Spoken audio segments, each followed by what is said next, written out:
Well, to talk more about the situation, we're joined now by Asaad Hanna. He's a Syrian activist and a former member of the White Helmets organisation, which helps Syrian civilians. Thank you very much for being with us. Now, there are, first of all, conflicting reports over whether or not this prison is back under the control of the SDF, the Kurdish-led forces. Do you have any information about that? Thank you for having me here. First, I just want to correct that I'm not a member of the White Helmets. I'm former member. Former member. That's what I said. Former member. I'm sorry. Okay. And yeah, back to the topic that as you described in the segment, that there was attack on the jail and there was a jailbreak, and the dangerous thing that some of ISIS members, they still out, and that they can just rebuild themselves. And away from that, as analyzing the situation, you can tell that the main topic is SDF is not capable of holding the prison or ISIS members in the prison for a long time. So the countries who those members, the countries of the members of ISIS, they should take those prisons and to put them in the prisons out of the Syrian soil or the Iraqi soil, because this area obviously it's not stable. Yes, the Kurdish authorities have warned for a long time, haven't they? They say they're holding people from around up to 50 countries, thousands of people. They say they can't hold them, let alone put them all on trial. Some people say that this attempted jailbreak should really act as a wake-up call for the international community. Do you agree with that? I totally agree with that, and we have been urging the countries, the European countries and the other countries and the US government also, to take back their citizens. It's their responsibility to take them and to put them in facilities where they can have a court, they can appeal, they can put them in cells, in solitary, wherever they like, whatever the legal system there.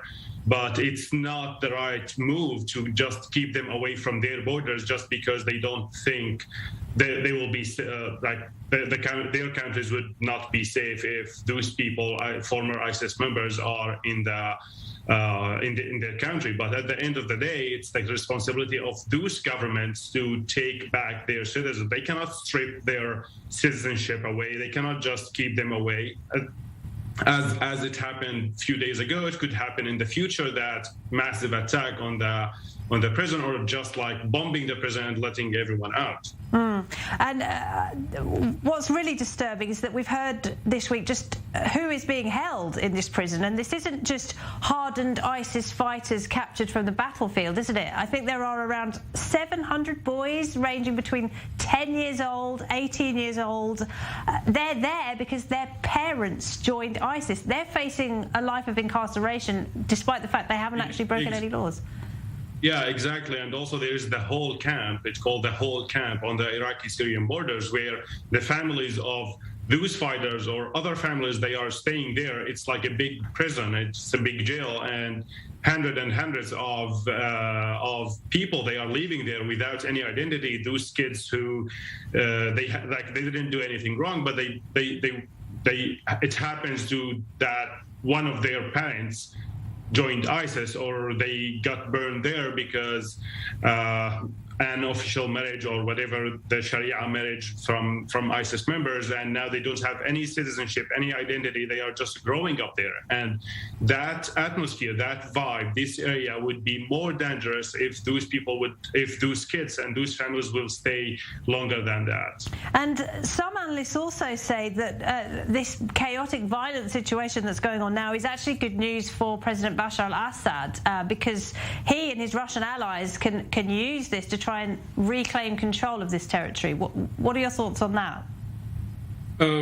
He has been saying that he's fighting terrorists, but he never launched any attack on ISIS areas. And I think Russia is in kind of playing the role there with the Iranian militias also, because it's close to the Iraqi borders, and that's where the Shia militias, the Iranian militias, cross from Iran to Iraq to Syria.